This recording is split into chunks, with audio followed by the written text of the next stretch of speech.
ผยแผ่พระพุทธศาสนาส่งเสริมการศึกษาและพัฒนาสังคม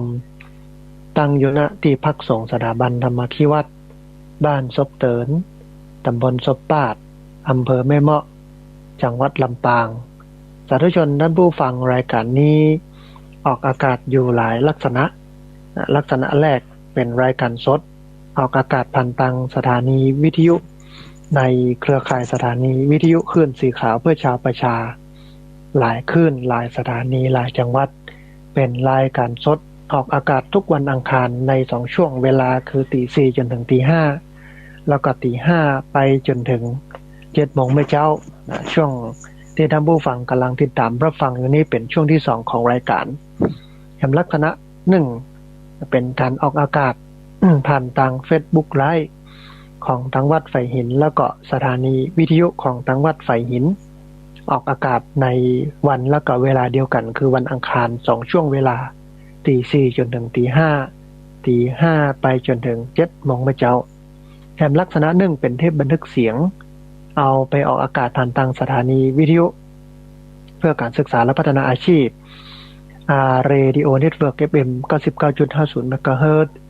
ของวิทยาลัยเทคโนโลยีและการจัดการกปภแม่เมาะแห่งลักษณะ1เอาการบันทึกเสียงนี้ไปรับเป็นไฟล์วิดีโอเอาไปออกทาง YouTube ของอาตมาภาพพระสาธิตธีระปัญโยเอาไปออกทาง Facebook ของอาตมาภาพพระสาธิตธีระปัญโยแล้วก็เอาไปออกอากาศผ่านทางเพจ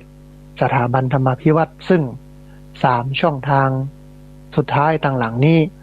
ท่านผู้ฟังสามารถไปติดตามรับฟังย้อนหลังไปคัดลอกลิงก์ก๊อปปี้ลิงก์ส่งหรือว่าแชร์ให้กับญาติธรรมให้ได้ยินได้ฟังกันได้แถมตัวท่านผู้ฟังในช่วงแรกได้อู้เอ่ยกันถึงเรื่องนิทานธรรมะและเรื่องของงานกรรมตามทันเนาะให้ท่านผู้ฟังทั้งหลายได้ฟังแล้วก็พอดีมาได้อ่านในแชทข้อความไลน์สักกรรมหนึ่งท่านอาจารย์พระครูท่านบอกว่ายาวไปจนถึง7 โมงเลยเนอะบ่ต้องหยุดบ่ต้องขั้นรายการเนาะแต่เผอิญว่าอย่างที่บอกท่านผู้ฟังว่าวันนี้เครื่องแปลงไฟมันรู้แล้วก็บ่ได้ใช้คอมพิวเตอร์โน้ตบุ๊กปกติเนี่ยจะดูข้อมูลต่างๆจากคอมพิวเตอร์โน้ตบุ๊กแล้วก็จะเปิดLine แอปพลิเคชันอยู่ในโน้ตบุ๊กโดยแล้วก็ดูข้อมูลไปโดยถ้ามีคนตักเข้ามาฟังยูเนอร์จากที่นั่นที่นี่หรือท่านอาจารย์พระครูเพิ่นจะฝากเรื่องอย่างใดเพิ่นจะแจ้งข่าวอย่างใดก็จะแจ้งในมาในหลายหันแต่เพิ่นว่าวันนี้โน้ตบุ๊กบ่ได้เปิดเพราะว่าเครื่องแปลงไฟมันรู้ก็เลยบหันสักกรรมต้องขอกราบขออภัยท่านอาจารย์พระครูแล้วก็ขอสุมาภัยกับท่านผู้ฟังที่ติดตามรับฟังกันโดยที่จริงก็ถ้าได้หันก็จะยาวไปจนถึง7 โมงเช้าอาทิตย์กับขั้นกำนึงทีนี้ท่านผู้ฟังมาถึงช่วงที่2ของรายการอย่างที่บอกท่านผู้ฟังไปว่าวันนี้จะเป็นเรื่องของนิทานธรรมะซึ่งเรื่องแรกก็อู้ถึงเรื่องนายพรานที่มันจะไปสอดหาสัตว์ป่ากับไปปะใส่ตู้เจ้า2 รอบ 3 รอบเนี่ยนะสุดท้ายก็โคตรก็เลยฮือหมาฮือหมาเนี่ยซุยฮือหมาเนี่ยไล่ครบตู้เจ้าตู้เจ้าก็ล่นขึ้นต้นไม้พอล่นขึ้นต้นไม้ปุ๊บก็ย่อนแข้งย่อนขาลงมาเนาะนั่งอยู่บนกิ่งไม้นายพรานไปหันเข้าใส่ก็ถอดเอาลูกศรธนูเนี่ยแทงสมาเตแทงตีนตู้เจ้าแทงเท้าตู้เจ้าก็เจ็บยกซ้ายยกขวายกขึ้นซ้ายขวาเนาะขณะที่ดินอยู่เนี่ยยกขึ้นยกลงอยู่เนี่ยอีลุงตุงนางกับจีวรผ้าที่ห่มที่คลุมกับลุดไปคลุมใส่นายพรานหมามันก็นึกว่าตู้เจ้าตกลงมาก็เลยปากันคบนายพรานที่ถูกผ้าเหลืองจีวรตู้เจ้าคลุมอยู่จนตายมันก็เลยเป็นคติธรรมว่าเนี่ยสัตว์โลกย่อมเป็นไปตามกรรมทำกรรมอันใดก็ได้อันนั้นหลายคนก็บอกว่าบาปมันบ่แปะบุญนี่เนาะทีนี้ท่านผู้ฟังมาถึงเรื่องที่2ในช่วงที่2เนาะที่จริงก็โอ้กันไปหลายเรื่องแหละวันนี้นะจนเวลาหมดวะ มันจะได้กี่เรื่องอย่างใดก็ว่ากันไป มันเรื่องที่สองนี่เปิ้นอู้ถึงเรื่องของงานอ่าอู้ถึงเรื่องของกรรมเหมือนกันนะเปิ้นอู้เอ่ยกันยกเอาสมัยพุทธกาลพุทธนะมาเล่าว่าในสมัยพุทธกาลเนี่ยที่เมืองสาวัตถีมีครอบครัวอยู่ครอบครัวหนึ่งซึ่งมีอาชีพขายเนื้องัวนะขายจิ้นงัวอ่าครอบครัวนี้หรือว่าคนเนี้ยเปิ้นก็เนี่ยอาชีพนี้มาตลอด55 ปีแล้วทุกครั้งที่ฆ่างัวเนี่ยเขาก็จะเก็บจีนดีๆลำๆไว้กินส่วนตัวตินหนึ่งจนติดเป็นนิสัยนะการกินหรือว่าทำอย่างเนี้ยจนกระทั่งว่าถ้าบ่ได้กินจีนงัวที่ตัวเก่าฆ่ามาเอามาเนี่ยเป็นอาหารเนี่ยก็จะมายอมกินข้าวกินปลากินบะล้ำละมันย่ามเนาะฆ่าปุ๊บก็ต้องปาดเอาอย่างบางอย่างของงัวออกมาเพื่อเอามากินนั้นในนิทานเรื่องนี้เนี่ยเพื่อนบอกว่ากำว่าบ้านไกลต้าน้ำบ่มีน้ำกินคงจะเหมาะสมกับคนคนนี้นะเพราะแม้พระสัมมาสัมพุทธเจ้าแล้วก็หมู่สงฆ์จะอยู่ในวัดเชตวันมหาวิหารซึ่งอยู่บักใกล้บักไกลนักจากบ้านของคนฆ่างัวคนนี้แต่คนคนนี้ก็บ่ยอมเข้าไปทำบุญตักบาตรบ่ยอมฟังเทศน์ฟังธรรมอย่างสักอย่างบ่เอาศีลบ่เอาทานบางคนเปิ้นทำอาชีพนี้อยู่แต่เปิ้นก็กินก็ตานนะเพราะวัดเขาว่าอุทิศบุญกุศลคือจะเจอว่ามันเป็นอาชีพของคนนะเปิ้นก็ไปทำด้วยความที่อัน เฮาก็กินเฮาก็บริโภคมันก็เป็นสัตว์เลี้ยงโลกแต่มันถึงแม้จะเป็นสัตว์เลี้ยงโลกมันก็เป็นมันเฮาว่าเป็นการเบียดเบียนชีวิตคนเนาะแต่ด้วยความที่คนบางครั้งบางทีเปิ้นทำเปิ้นมีอาชีพนี้เปิ้นก็เอาละไปกินไปตานอุทิศบุญให้มันไปกินไปตานก็มีความรู้สึกอยากให้ทำบุญสุนทานชำระล้างในสิ่งที่ตัวเก่าทำก็ถือว่าเป็นสิ่งที่ดีที่สุดเรื่องนี้นะท่านผู้ฟังหลายคนก็อาจจะขึ้นในใจว่าก็ตัวเจ้าก็กินในจีนเห็นไหม พระเจ้าเองก็ไม่ได้ห้ามเรื่องนี้แต่พระองค์ตรัสไว้ว่าการรับเนื้อจากโยมเนี่ยหนึ่งก็คือบะหันบะโหบะได้ยินบะนึกสงสัยว่าเขาฆ่ามาเพื่อเขาคือถ้าเขาฆ่าเอาไปเลี้ยงครอบครัวเขากินกันอย่างกันก็เรื่องนึงมันเป็นเรื่องเปิ้นเป็นการเลี้ยงชีพนะแต่ทีนี้เปิ้นทำอาหารจากการฆ่านั้นมาถวายเฮาโดยที่เฮาบ่ฮู้เหนือฮู้ใต้อย่างสักอย่างเนี่ยก็เป็นหยังนะแต่ผมใจว่าอันบิณฑบาตวันนี้อันเปิ้นบุบไก่อยู่หั่นแล้วเปิ้นก็บอกว่าวันพวกยาวใส่บาตรเด้ออย่าอันนี้เปิ้นก็ห้ามรับคือไม่เห็นไม่ได้ยินไม่ได้นึกสงสัยว่าเขาฆ่ามาเพื่อเราคือฆ่ามาให้เฮาได้กินได้ฉันเฮาในที่นี้หมายถึงทุกเจ้านี่นะท่านผู้ฟังแต่เขาถ้าเปิ้นกินกันในครอบครัวเปิ้นแล้วจะเอามาใส่บาตรใส่บ่วงนั่นก็เป็นเรื่องนึงซึ่งรับได้ไม่ผิดแต่ถ้าฮู้แล้วว่าเนี่ยเปิ้นฆ่ามาเพื่อเอามาให้เฮาโดยตรงเนี่ยพระเจ้าก็บัญญัติไว้ว่าไม่ควรจะรับอย่างนี้เป็นต้นเนาะทีนี้กลับมาถึงอันเรื่องของคนฆ่างัวคนนี้นะก็ฆ่างัวอยู่ใกล้กันกับวัดที่พระเจ้าอยู่คือวัดเชตวันแต่บ่เคยไปกินไปตานอย่างสักอย่างก็ฆ่าไปอย่างไปแล้วก็มีนิสัยอย่างหนึ่งคือเวลาฆ่าแล้วก็จำเป็นจะต้องเอาจีนดีๆลำๆสักตินหนึ่งกลับบ้านเอาไปปิ้งไปต้มไปแกงเอามากินก็เข้าแอกก็เป็นนิสัยเป็นธรรมเนียมเนี่ยไปวันตรงนั้นมันยามล่ะทีนี้มีอยู่วันหนึ่งท่านผู้ฟังหลังจากที่เขาขายจีนงอหมดแล้วก็เก็บนั้นจีนลำไว้กินคนเดียวตินหนึ่งก็เดินทางกลับบ้านเอาจีนตินนั้นให้กับภรรยาไปปิ้งพร้อมกับกำชาภรรยาของตัวเก่าว่าวันนี้ข้าจะกินข้าวกับจีนตินนี้แล้วตัวเก่าก็เตรียมตัวออกไปอาบน้ำที่ต้าน้ำใกล้บ้านลงไปที่อันแม่น้ำหันหลังจากที่ป้าจายคนนี้เดินไปอาบน้ำที่ต้าน้ำบ่เมินมานานนักก็มี พื่อนบ้านคนหนึ่งม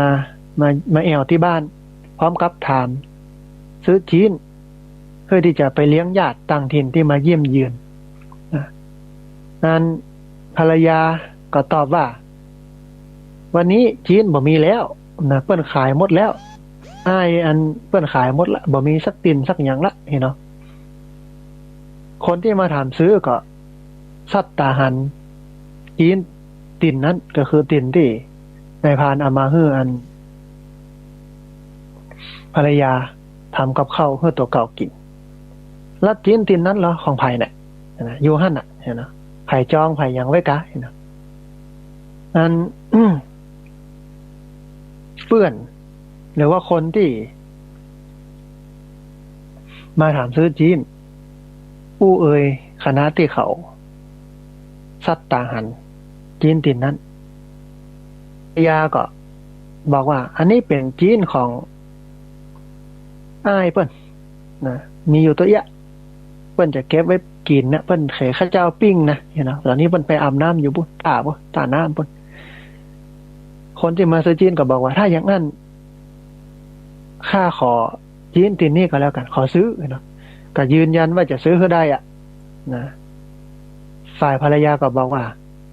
โอ้บ่ได้เนออันอ้ายก็ฮู้เนาะว่าอ้ายเปิ้นเนี่ยถ้าปิกมาแล้วเปิ้นก็จะเอาจีนติดมาตีนนึ่งเปิ้นก็จะปิ้งจะกินจะต้มจะยำของเปิ้นน่ะบอกควรที่จะไปยุ่งกับจีนเปิ้นนะก็ข้าเจ้าก็บ่ขายเพราะว่าอันเป็นธรรมเนียมของเปิ้นเนาะนี่นะก็เล่าถึงความสำคัญจำเป็นแต่อันประจายคนนี้ที่เปื้อนเป็นเปื้อนที่แท้กับเป็นเปื้อนเดียวกันนะกับอันคนฆ่างัวเนี่ยจะพยายามอ้อนวอนขอซื้อให้ได้ก็บอกว่าโอ้ข้าจำเป็นแท้ๆนะอู้ไปอู้มากับเปียจีนนั้นนะเดินไปเปียจีนนั้นเดินไปทีนี้บอกกองอันคนฆ่างัวอาบน้ำเสร็จอย่างเสร็จเรียบร้อยจากต้าน้ำขึ้นมาที่บ้านก็เตรียมที่จะกินข้าวกินปลาฝ่ายภรรยาก็ยกสำรับกับข้าวออกมาตั้งไว้สองหน้าทีนี้ ปัจจัยคนฆ่างัวคนนี้ก็เซาะแซมสายตาซัดสายเซาะพอหาจีนที่ตัวเก่าเอามาให้กับภรรยาเอาไปปิ้งเมื่อมาหันจีนที่ตัวเก่าเคภรรยาเอาไปปิ้งก็ถามภรรยาว่างั้นจีนที่อ้ายเอาให้เนี่ยน้องบ่ได้เอาไปปิ้งดะเนาะภรรยาก็ตอบว่าตะกี้นี่นะก่อนหน้าที่อ้ายจะขึ้นมาจากต้าน้ำเนี่ยเพื่อนของอ้ายมาขอซื้อไปตะกี้เนี่ยนะนั้นจะห้ามจะฟังจะยังได้ก็เขาจำเป็นนะเพราะว่าญาติเปิ้นมาจะเลี้ยงจีนเนาะจะลาบจีนสู่กันเนี่ยว่าอย่างนั้นเนาะก็ห้ามแต่เนอนะว่าฟังมายังกับเปียไปปุ๊บอ่ะคนเลี้ยงงัวฟังดังนั้นแล้วก็อู้ขึ้นโดยอารมณ์เสียว่าจะเอาไปฮื้อมานี่อ่ะจะฮื้อมานี่อ่ะมันอยู่ที่ตัวนะกะถ้าตัวบ่ฮื้อมันอย่าไปได้ย้ายนี่เนาะโคตรอู้จบแล้วก็อันเดินเข้าไปที่ห้องตัวเก่าไปเอามีดสำหรับอัน เชือดงัวเนี่ยมาต่อยเตียวกับมีดเชือดงัวลงไปจากบ้านลงขั้นใดไปก็ไปหลังบ้านที่หลังบ้านท่านบูฝังก็มีงัวอยู่ตัวหนึ่งที่มัดไว้แล้วก็จะรอเชือดจะรอฆ่าในวันต่อไปนะคนฆ่างัวหลังจากที่เดินลงเรือนลงบ้านแล้ว ลงขั้นใดไปแล้วก็เดินไปที่งัวตัวนี้บอกฟังอีล่าฆ่าอีโลมอย่างสักอย่างเอามือยัดเข้าไปจกเข้าไปที่ปากงัวหั่นแล้วก็อันดึงลิ้นของงัวออกมาแล้วก็ใช้มีดฆ่างัวนะปาดลิ้นงัวนะ จนนั้นลิ้นงัวนี้พุดเกิงลุดออกมาจากปากงัว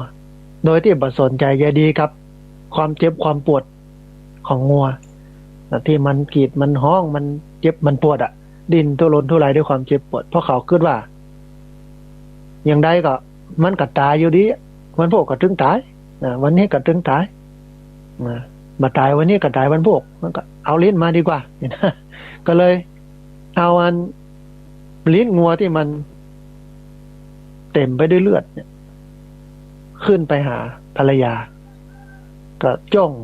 ลิ้นงัวนึงให้กับภรรยาแล้วก็บอกเอาจีนนี่ไปปิ้งเร็วๆหิวละเห็นนะหิวละภรรยาก็จัดการเอาลิ้นงัวนั้นไปปิ้งหลังจากปิ้งสุกแล้วเขาก็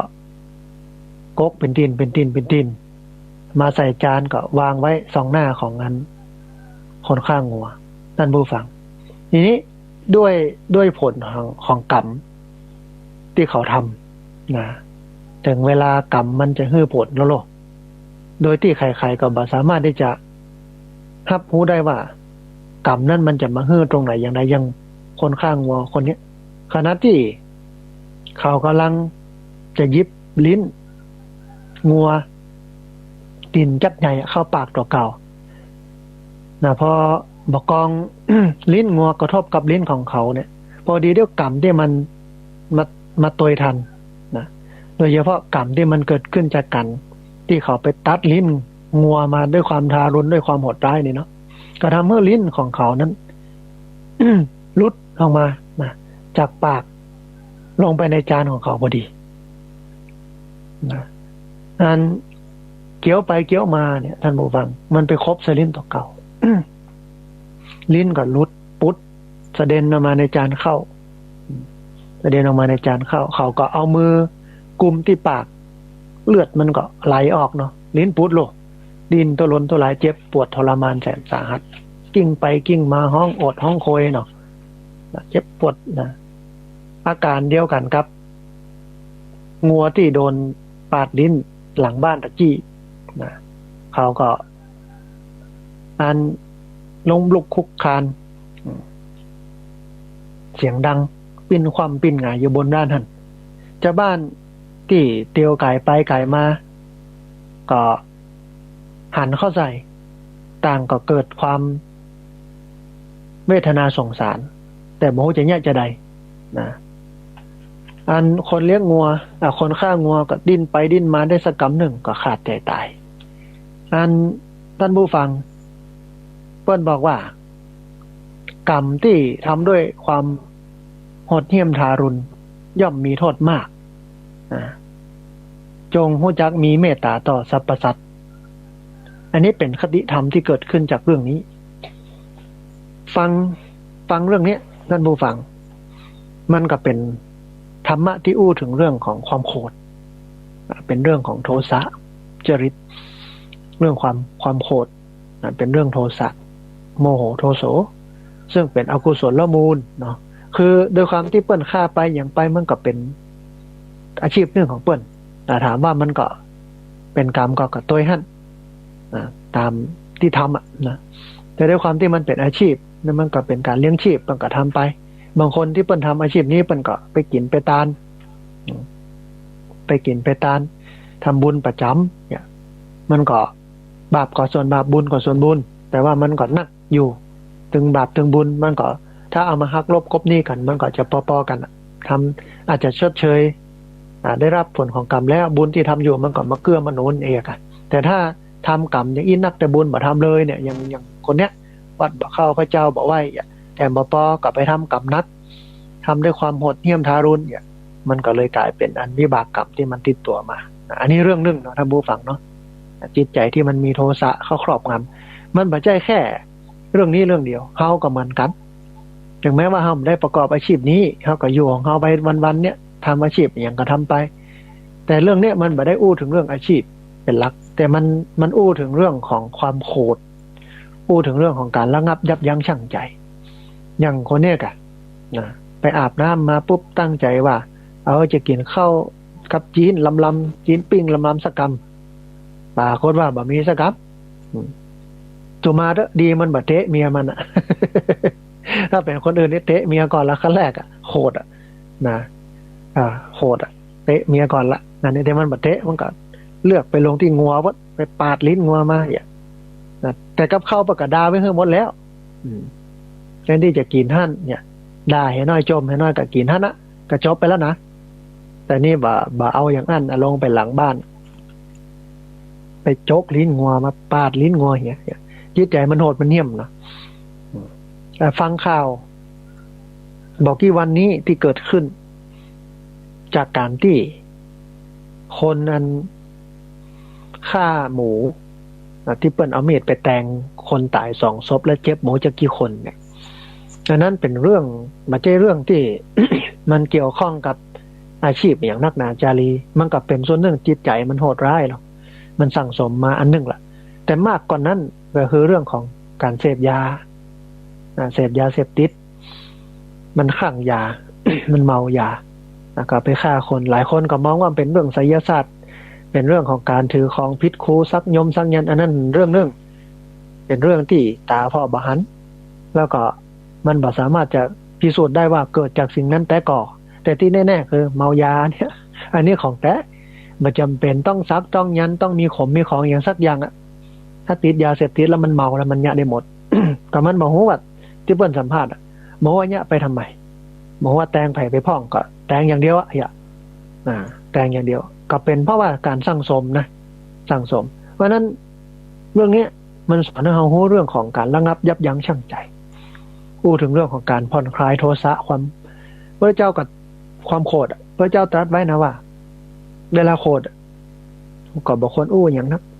เงียบไปเหียดีที่สุดถ้าอู้ไปแล้วด้วยความโกรธมันก็เป็นการอู้ที่มันบดีแม้แต่เรื่องของงาน แม้แต่เรื่องของงานการกระทำนะเวลาโกรธแล้วก็บอกควรกระทำเหมือนยังควรเงียบไว้มันก็เป็นเรื่องที่ดีถ้าเสียงดัง ถ้าอู้เอ่ยอย่างต่างๆมันก็เป็นเรื่องที่มันเป็นปัญหามันบ่ดีอย่างนี้เป็นต้นเนาะท่านผู้ฟังเนาะทีนี้แห่งเรื่องหนึ่งท่านผู้ฟังนิทานธรรมะแห่งเรื่องหนึ่งอาจช่วงที่2นี้อาจจะได้หลายเรื่องนะ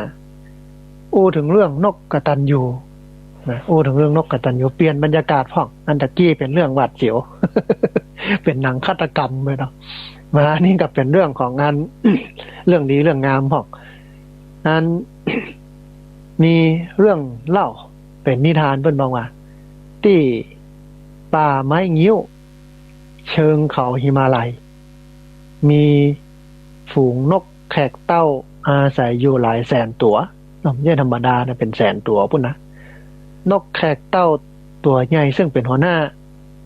ปกติก็จะพาบริวารบินออกไปหากินตามตามนาของชาวบ้านตามปกติก็หน้าที่ผ่านมาเนี่ยข้าวเหลืองเป็นปลูกข้าวกับเต็มบึดนะ หลายคนก็ แต่งคนไล่กาหรอหลายคนก็เอาอย่างมาเคาะมาตีชุดบะทบบะทาบหลายคนเอาปืนยิงอย่างพวกเนี่ยไล่นกไล่หนูมันมาขนเข้าอ่ะแล้วก็อันที่บริเวณชายป่านั่นเนี่ยก็เป็นที่นาของเศรษฐีใจบุญคนหนึ่งซึ่งเวลานี้ก็ใกล้จะถึงฤดูเก็บเกี่ยวแล้วข้าวในนาก็สุกเหลืองอลามทุ่งรวงทองนี่หรอเต็มนางงามตาเตรียมเกี่ยวเตรียมตีเตรียมอย่างเตรียมโม่เข้าเหมือนที่ปัญญากันนะวันนี้แล้วกันวันหนึ่งท่านเศรษฐีก็มามากอยนาข้าวของตัวเก่าคนเฝ้านาก็รายงานว่างั้นพ่อเลี้ยงครับตั้งแต่ข้าวเริ่มแก่มานี่นะมันมีนกแขกเต้าฝูงใหญ่ลงมากินข้าวในนาของเขาครับปัดโตมาเตือนหนึ่งกับพรึบจิกไปกินครับเป้งลึงอีเนาะท่านเศรษฐีก็ใจดีก็บอกกับคนเฝ้านาบอกว่าจ้างมันเถอะมันแค่กินก็กินเป็นยังนี่นะนั้นตั้งแต่วันนี้เป็นต้นไปสู่เกาะกันนาฟังโป้นนะมันกินเนี้ยแล้วก็ พอนาฝั่งนี้บ่ต้องเฮือมันมากินแต่เฮือไปกินฝั่งปุ้นยกคือเกิงหนึ่งก็ได้ยกคือเพิกหนึ่งเฮือมันกินปุ้นเห็นเนาะก็เฝ้าก็ดีไล่มันไปกินปุ้นจะเสียไปส่วนหนึ่งก็เป็นยังส่วนนี้เขาก็เก็บไว้อย่างนี้โนมก็เศรษฐีใจดีรู้ทำบูฟังยกนาเฮือนกกินซ้ำเนี่ยทีนี้จากวันนั้นเป็นต้นมาฝูงนกแขกเต้าก็บินลงมากินข้าวตามที่อันเปิ้นกันเขตกันแดนไว้ไปกินเฉพาะมงฮะมงอื่นก็ไปเนี่ยคนเฝ้าก็คอยสังเกตดูเฝ้าอยู่ถึงวันเมื่อเฮือมันมากินในนาที่บ่ได้อนุญาตป่งปันก็ไล่มันไปกินปุ้นเนี่ยก็เวลามันจะบินมากับโซไปป้นอย่าไปมาเพะนะป้นก็กินปุ้นเนี่ยมันก็เหมือนกับว่ามันหูกรรมมันก็บินไปกินปุ้นอย่างเงี้ยถึงวันเป็นอย่างนี้แต่ทีนี้อันคนเฝ้านานี่ก็สังเกตเห็นความผิดปกติอยู่อย่างหนึ่งก็คือบรรดานกแขกเต้าทั้งหมดนี้พออิ่มแล้วก็จะบินไปตัวเปล่าบินไปตัวเปล่าเอาอย่างบ่ปกเข้าไปตัวอีกแต่มันมีนกแขกเต้าตัวใหญ่ที่มันเป็นหัวหน้าฝูงนี้มันแบบเนี้ยเหมือนที่ลูกน้องเนี้ยคือเมื่อกินอิ่มแล้วก็ยังบ่ปอทั้งหอบทั้งหิ้วกาบเอาลวงเข้าเต็มปากซดเอามันออกปากกาบไปแหมกินอมไว้ในปากแหมบอกกาบมาแหมไปที่ห้างตัวเก่าทีนี้เขาก็เอาเรื่องนี้คนเฝ้านาก็เอาเรื่องนี้ไปบอกกับเศรษฐีว่าปอเลี้ยงมันมีนกตัวหนึ่งนะตัวใหญ่ขนาดถ้าจะเป็นจ่าฝูงมันกินดันที่มันจะกินมาได้มันกินมาแถมปกนะเอาไปปุ้นเป็นอีลุงปุ้งจุนปุ้นว่าห้องเป็นอย่างไรเศรษฐีก็สงสัยในพฤติกรรมของนกตัวนี้เหมือนกันก็เลยเฮือนคนเฝ้าสวนนำตาข่ายไปดักจับนกแขกเต้าตัวนั้นมา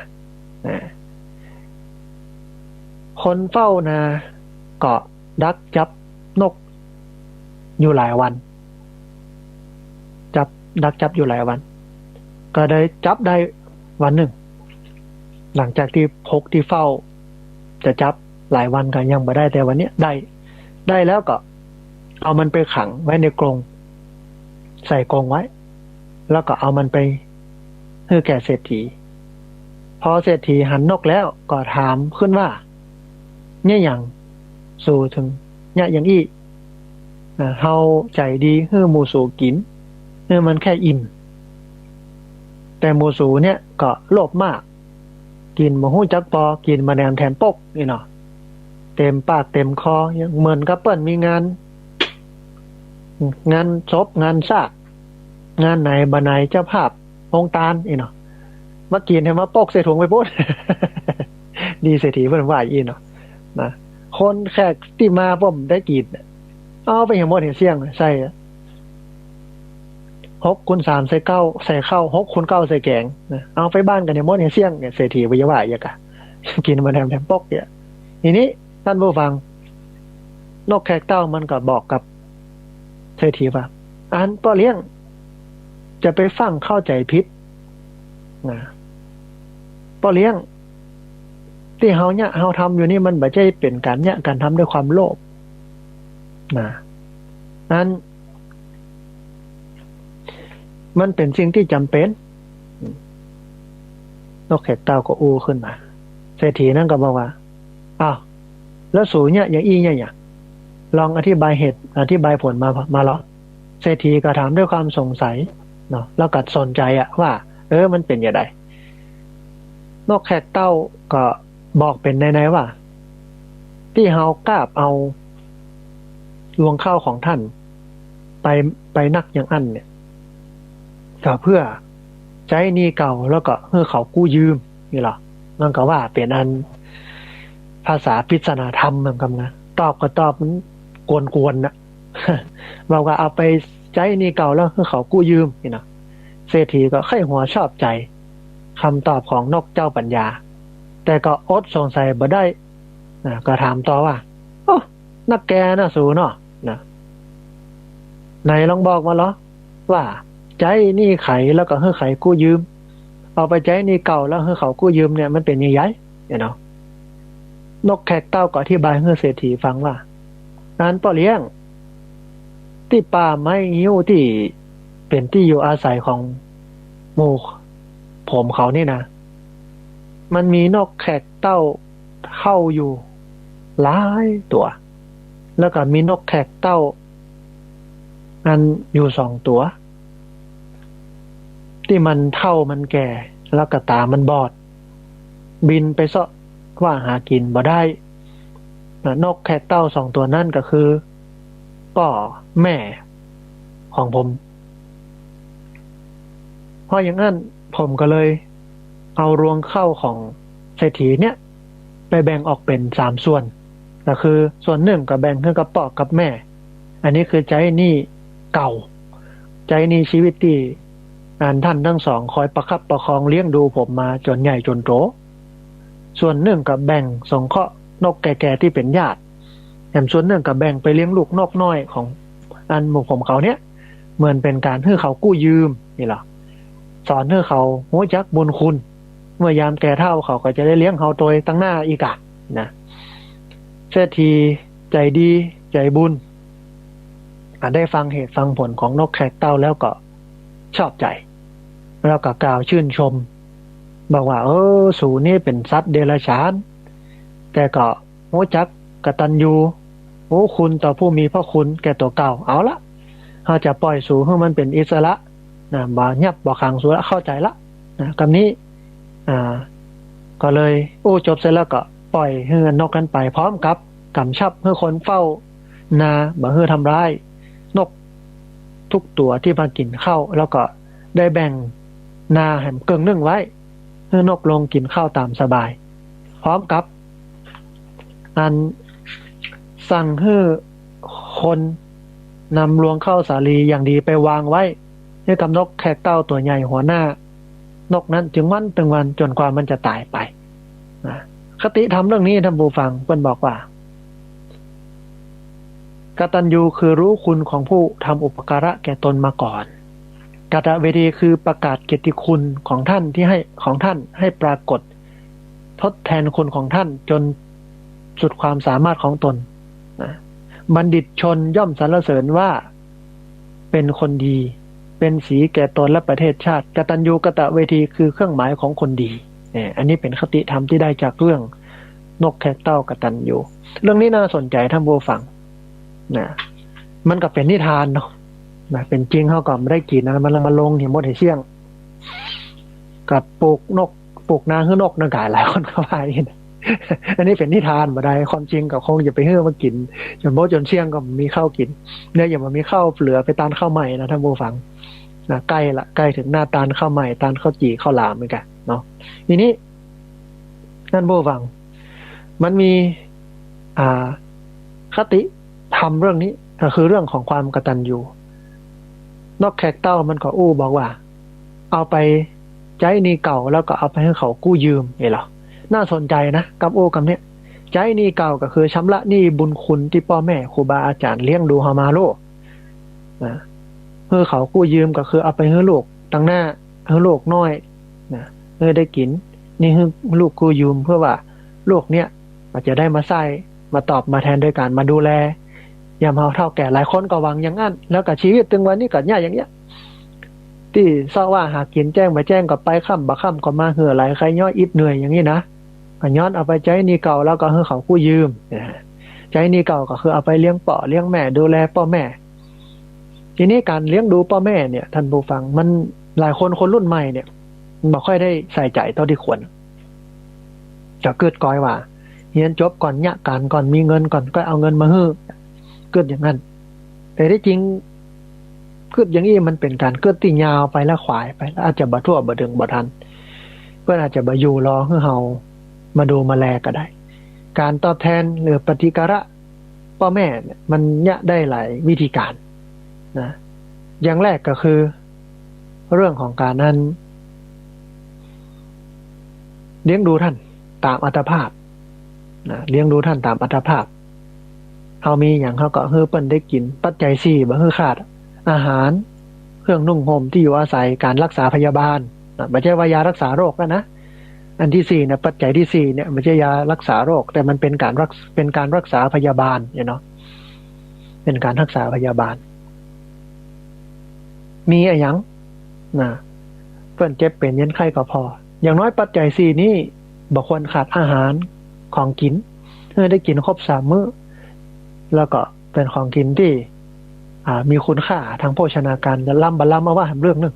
แต่1ให้ได้กินประทังชีพ2มีคุณค่าทางโภชนาการนะให้มันครบ3มื้ออันนี้ก็ถือว่าเราทำหน้าที่สมบูรณ์แล้วนะให้เพิ่นได้กินเนี่ย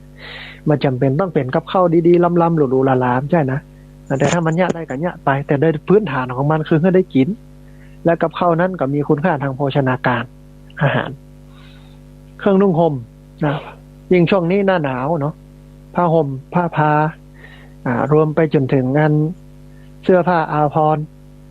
เสื้อกันหนาวหมวกถุงเท้าผ้าปันคอถุงมือไอ้หรอคนเฒ่านี่ขี้หนาว คนเฒ่าขี้หนาวมีอย่างที่จะเพื่อเปิ่นได้อบอุ่นได้ก็เพื่อไปอันนี้คือเครื่องนุ่งห่มที่อยู่อาศัยบ้านบ่จำเป็นต้องหลังใหญ่โต3ห้องนอน4ห้องน้ำ ก็เหมาะคือมันอยู่ได้มุงบังกันแดดกันฝนกันลมสะอาดสะอ้านร่มรื่นก็พอแล้วบ่จำเป็นต้องหลังใหญ่โตระโหฐานแล้วก็สุดท้ายเจ็บเป็นเย็นไข้ก็ดูแลเปิดอันนี้คือปัจจัย4เนาะอันที่2คือเลี้ยงใจเพิ่นตัวอันปัจจัย4นี่มันเป็นเรื่องของการเลี้ยงกายเลี้ยงใจของเปิ้นก็คือเวลาอู้ก็อู้ดีกับเปิ้นมันไปเยี่ยมเยือนเปิ้นคือความเคารพคือความสำคัญใส่ใจเปิ้นแต่ไม่ใช่ว่าจะโต้ใจทุกเรื่องนะถ้างอแงก็ต้องคัดกันพ้อง ถ้าบางเรื่องนี่มันบ่ดีบ่งามมันบ่ถูกต้องก็คัดพ้องเรื่องไหนที่มันดีมันงามอย่างก็เลี้ยงดูเปิ้นเนี่ยตัวให้ดีให้เปิ้นภาคภูมิใจอันนี้คือเลี้ยงใจเปิ้นเนาะมากกว่านั้นคือเลี้ยงจิตวิญญาณท่านผู้ฟังเลี้ยงดูจิตวิญญาณปัจจัย4เลี้ยงดูกายทำตัวให้เปิ้นได้ชื่นอกเย็นใจสบายใจก็คือเลี้ยงใจ เลี้ยงจิตวิญญาณนี่ก็คือว่าต้องเกื้อกูลให้เปิ้นได้ศึกษาและปฏิบัติธรรมภาษาบ้านเฮาง่ายๆคือเข้าวัดเข้าวาให้เปิ้นได้กินได้ทานน่ะเกื้อกูลอำนวยความสะดวกให้เปิ้นได้กินได้ทานให้เข้าวัดเข้าวาเนี่ยเป็นหน้าที่ของเขานั้นคนมาเก่าเปิ้นถึงว่าหรอ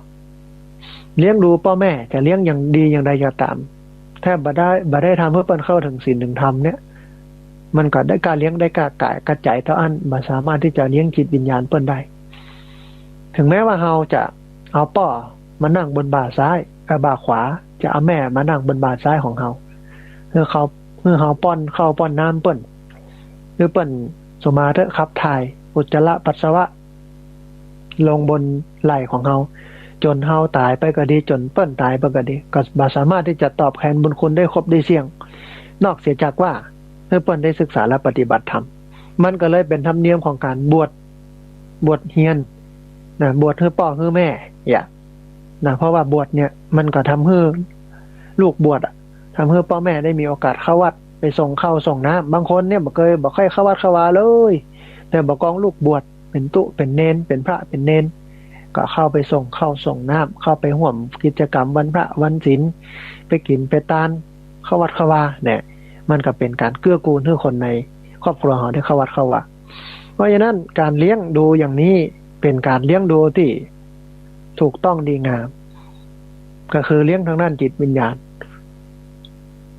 เกื้อกูลให้เปิ้นเข้าวัดเข้าวา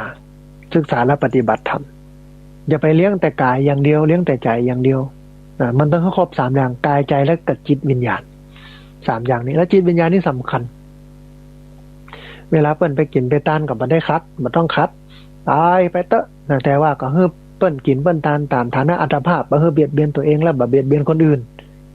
ก็ดีกว่าเปิ้นได้เบี้ยยังชีพมาเลยไปซื้อหวยจดหมดถ้าผู้ฟังว่ายังไปแบ่งไปกินไปทานลูกหลานเอาฮื้อแทนที่จะไปซื้อเหล้าซื้อยาเอาไปกินไปเล่น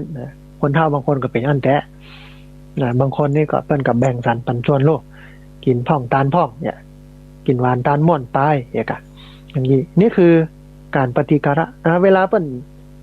ตายไปแล้วก็ทำบุญอุทิศให้เปิ้นบ่ใช่แค่ตอนสวดศพ หรือว่า3 วัน 7 วัน 100 วันนะเดือนกี่ปีใหม่เข้าพรรษาออกพรรษาวันไหนอย่างใดวันพระวันศีลเนี่ยบางคนนี่ตั้งปณิธานไว้เลยว่าจะใส่บาตรจะกินจะทานทุกวันนั้นพระใหญ่15 ค่ำเนี่ยนะหรือวันที่ป่อตายสมมติป่อตายวันเสาร์ก็ทานวันเสาร์ทุกอาทิตย์เนี่ยเดือนละ4 ครั้งเนี่ยบางคนตั้งไว้อย่างนั้นเลยนะบางคนก็เอาปีเดียว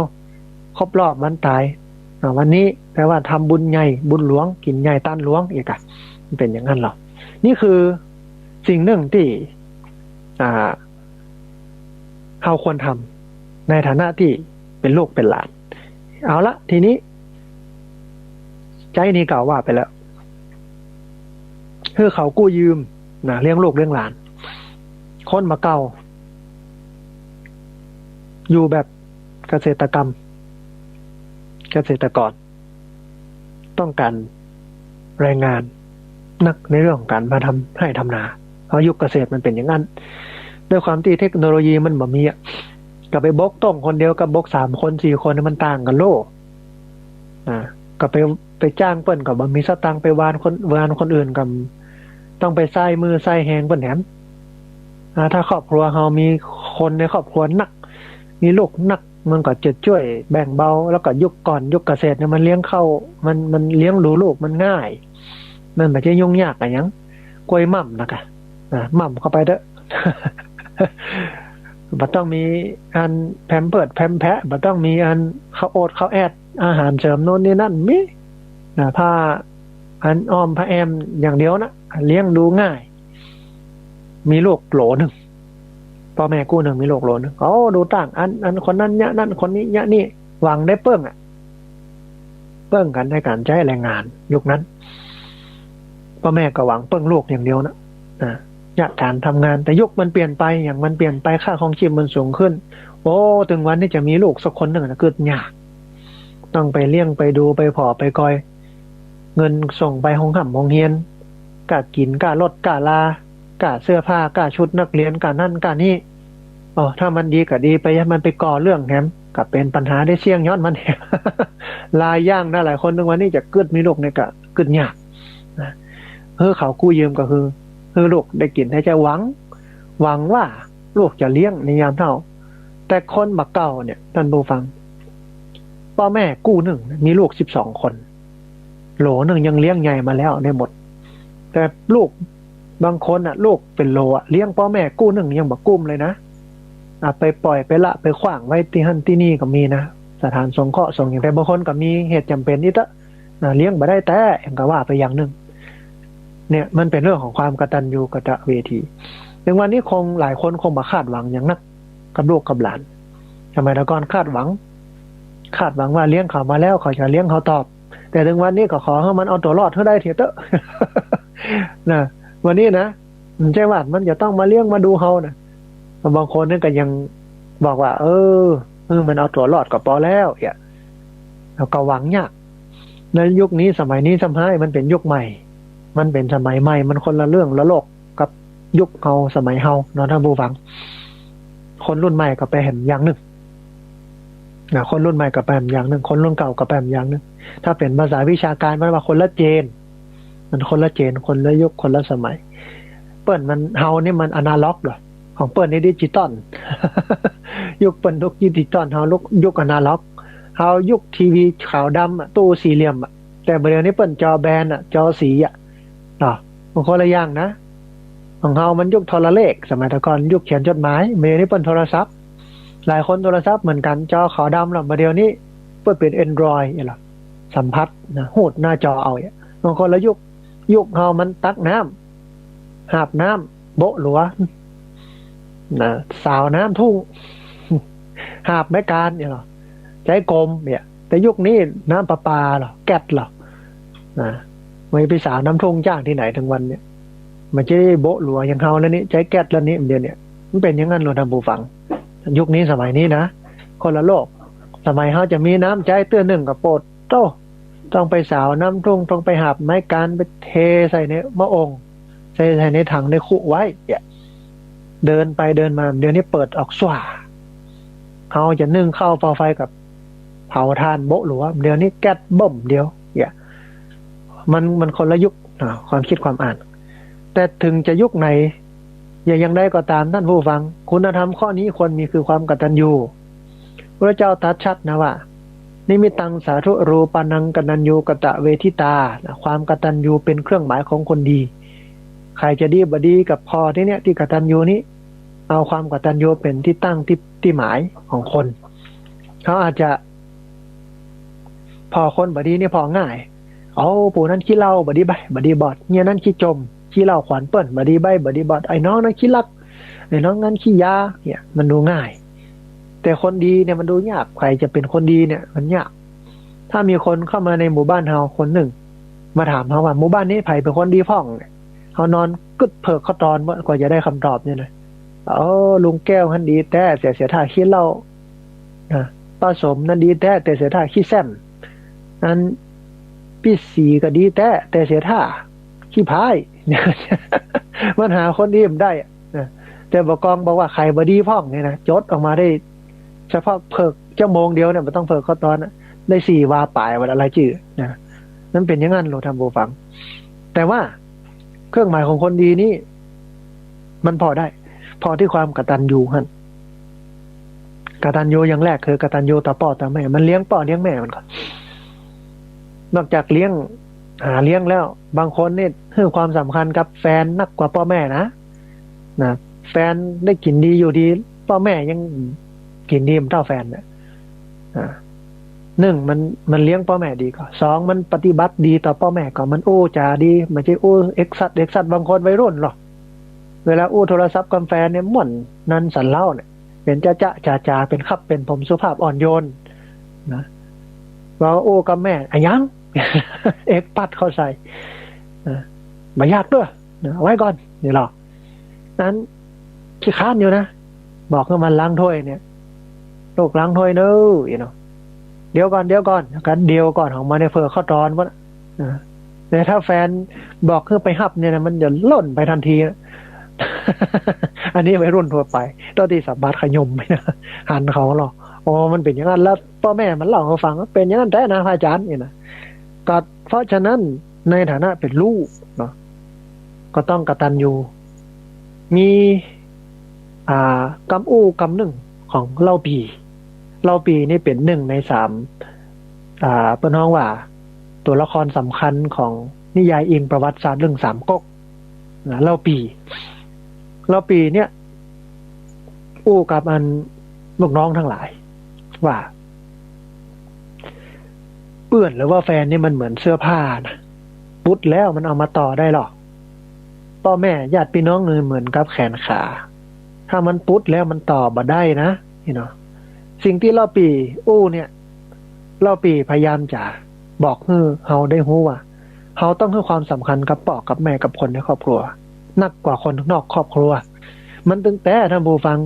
ถึงที่สุดมาเนี่ย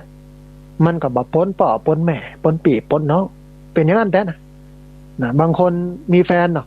ฮักกันแป้งกันยังกันกองบางคนแล้วลดสแลบเป็นพิการไปก็เลิกกันไปก็มีแต่คนที่จะต้องอยู่ในเฮาตลอดก็คือพ่อแม่มันจะไปเลิกกันได้ยังไงถ้าคบกันเป็นเพื่อนคบกันเป็นแฟนพิษหัวกันบ่พอใจกันกับเลิกไปสมาร์ทนะโบฟังเลิกค่าเลิกเป็นแฟนก็สูค่าเลิกคบสูละบ่คบแต่ความเป็นพ่อเป็นแม่นั้นเลิกกันบ่ได้นะมันเป็นด้วยสายเลือดบ่พอใจพ่อบ่พอใจแม่เฮาเลิกเป็นพ่อเป็นแม่กันเป็นลูกกันบ่เฮาบ่เอาละเห็นมันยากบ่ได้เพราะนั้นวันนี้ต้องให้ความสำคัญนะครับพ่อแม่พี่น้องครูบาอาจารย์เหมือนที่เล่าปีบอกว่าเสื้อผ้าแฟนหรือเปื้อนเหมือนเสื้อผ้าปุ๊ดแล้วมันเอามาต่อมาเย็บได้แต่พ่อแม่ญาติพี่น้องมันเหมือนแขนขาปุ๊ดแล้วต่อบ่ได้ก็ต้องให้ความสำคัญใส่ใจนะถึงวันนี้เราละทิ้งคนใกล้ไปใส่ใจคนไกล